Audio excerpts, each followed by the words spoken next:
guys, for today's luto serye, share ko naman sa inyo kung paano ako magluto ng sinantolan. Syempre, ang pinakabidang ingredients dito ay ang santol. 1 kilong santol na binabalatan ngayon ni mama. At ayan na nga, pag nabalatan na lahat, gugudgurin lang siya ng paganyan. Syempre, hindi kasama yung buto, yung mga laman lang. Sobrang maproseso nga ang paghahanda nito bago maluto.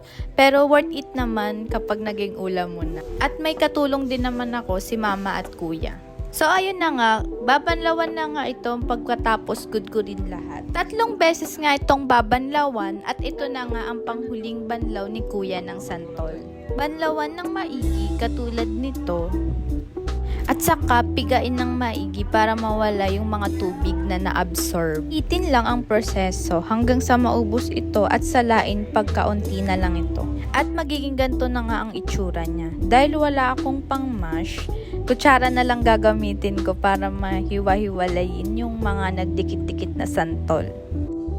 Dahil nga nakaminudo cut yung pagbili sa baboy, hinuwa-hiwa pa ito para mapaliit pa ng kaunti. At ito na nga yung mga ingredients: baboy, santol, minced garlic, onion, ginger, tanglad, siling green, nor shrimp, tsaka alamang.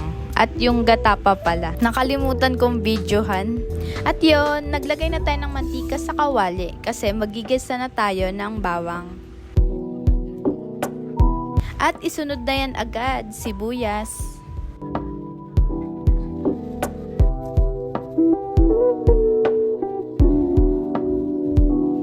After nga nun, ilagay na rin natin ang luya.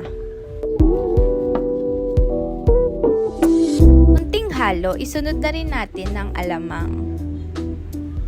Nasa sayo naman kung gusto mong unahin yung baboy bago yung alamang. Pero isure nyo lang mabuti na lutong-luto yung alamang bago ilagay yung santol.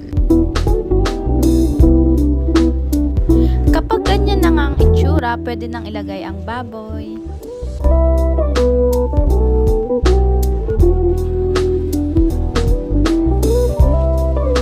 At halu-haluin ito ng mabuti hanggang sa magmix na talaga ang alamang at ang baboy.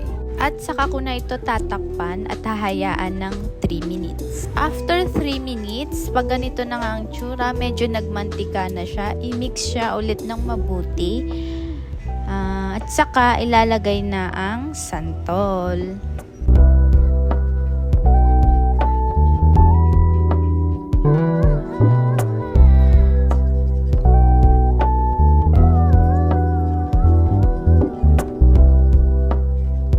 Sa point na to, ilalagay na natin ang gata na unang piga.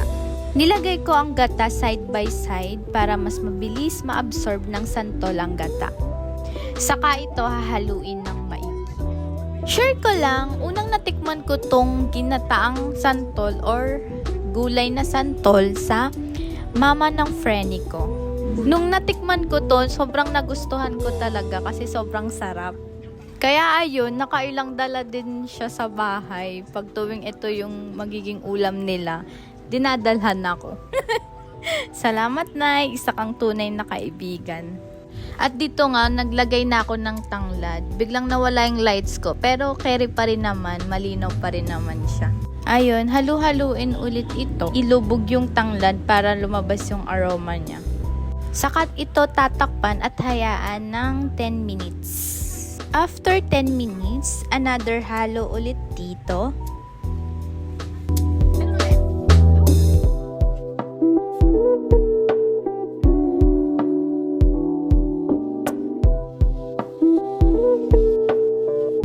After nito, saka na natin isunod ang ikalawang piga ng gata.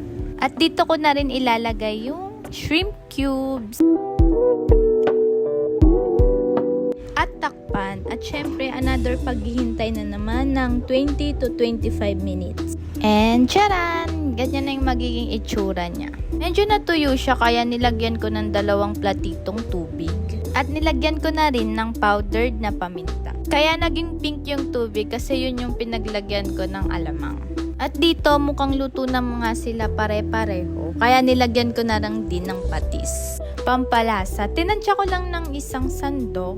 Pero syempre, depende pa rin sa panlasa nyo. Kailangan talaga tikman din ito.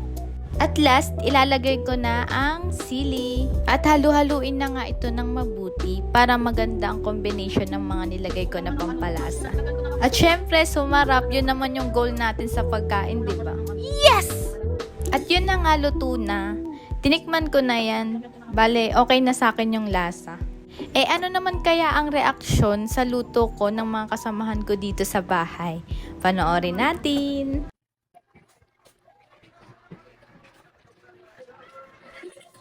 Tikman mo. Hala. Mainit. Lasa. The best. Si mama naman. Mama naman didigyan nyo. Si mama naman. Ay, binibili ko. Tikman mo reaction. Reaction, titikman. Diyan pinatikim ko na kay Empress. Hindi, ayaw ko ano, dyan. Ano yun? Ha? Kutsara ko nilagay.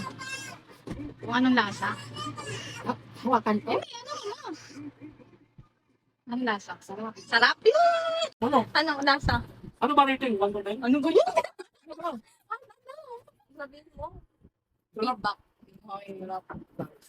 Eh,